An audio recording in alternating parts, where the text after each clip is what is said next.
అండి ఈ రోజైతే బొబ్బరి చిక్కుళ్ళ కర్రీ అసలు చాలా మందికి అయితే ఇష్టమే ఉండదు, కానీ దాంట్లో ప్రోటీన్స్ ఉంటాయి అనేసి లేకపోతే ఫైబర్ పర్సెంటేజ్ ఎక్కువ ఉంటుంది అనేసి చెప్తా ఉంటారు. ఇది ఖచ్చితంగా తినాలి అంటారు, కానీ అదైతే మనకి చాలా మందికి ఇష్టం ఉండదు. కానీ దాన్ని టేస్ట్ అనేది తెలియకుండా అస్సలు అది పీచు పీచుగా ఉంటుంది కదండి. కర్రీ వండుకున్నా మనకి తొందరగా ఉడకదు, చిక్కుడులా నార్మల్ చిక్కుడులా ఉడకదు. కాబట్టి దాన్ని ఇంకా టేస్టీగా చేసుకోవాలంటే ఈ ప్రాసెస్ చేసుకుంటే కనుక కర్రీ సూపర్ ఉంటుంది. కాంబినేషన్తో కూడా కూర అయితే చాలా బాగుంటుందండి. ఆలు అండ్ మనకి బొబ్బరి చిక్కుడు కర్రీ అనేసి దీన్ని ఎలా తయారు చేయాలో చెప్తాను.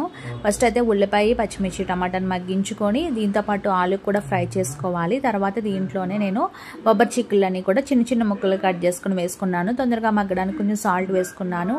ఇలా వేసుకుని బాగా మగ్గించుకోవాలి. ఇలా కొంచెం మగ్గిన తర్వాత మనము ఫస్ట్ మీరు పెద్ద గిన్నెలో కనుక చేసుకుంటే కనుక ఉల్లిపాయలతో పాటు అల్లం వెల్లుల్లి పేస్ట్ కూడా వేపుకోండి. నేను చిన్న కుక్కర్లో వండుతున్నాను కాబట్టి నేను బంగాళదుంప చిక్కులతో దీని అయితే వేపుకుంటున్నాను.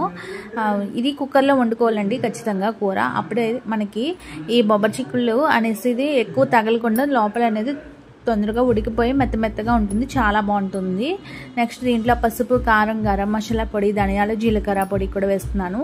ఈ గరం మసాలా పొడి, ధనియాలు, జీలకర్ర పొడి అయితే దీని టేస్ట్ ఇంకా పెరగడానికి ఫ్రెష్గా చేసుకొని వేసుకున్నాను. దీన్ని కూడా మనం మిక్సీ పట్టుకొని వేసుకొని ఇందులో బాగా మిక్స్ చేయాలి.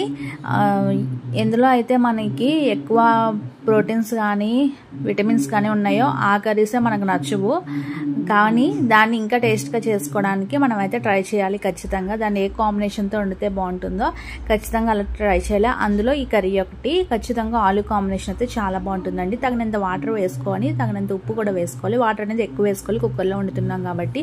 కరివేపాకు వేసుకున్నాను, లాస్ట్లో కొంచెం కసూరి మెతి కూడా వేసుకున్నాను.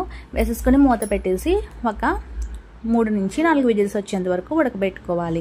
కుక్కర్ విజిల్స్ వచ్చిన తర్వాత చూపిస్తాను, చూసారు కదా ఉడికింది, కూర చాలా బాగా ఉడికింది. కానీ వాటర్ అయితే ఎక్కువ ఉంటుంది కాబట్టి పెద్ద మంట మీద కొంచెం చూసుకొని సాల్ట్ అడ్జస్ట్ చేసుకొని వేసుకోవాలి.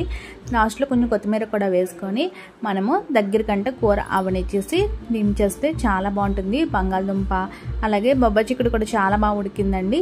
చూసారు కదా, ఈ కర్రీలో అసలు బొబ్బరి చిక్కుడు ఉన్నదే తెలియట్లేదు, అంత బాగుంటుంది. ఇంట్లో ఎవరైతే ఈ బొబ్బరి చిక్కులు తినలేని వాళ్ళు ఉంటారో ఈ కాంబినేషన్తో చేసి పెట్టండి, చాలా బాగుంటుంది. రైస్ అండ్ చపాతీ, పరోటా దేంట్లోకైనా సూపర్ ఉంటుంది. నచ్చితే లైక్ చేసి షేర్ చేయండి. Thanks for watching.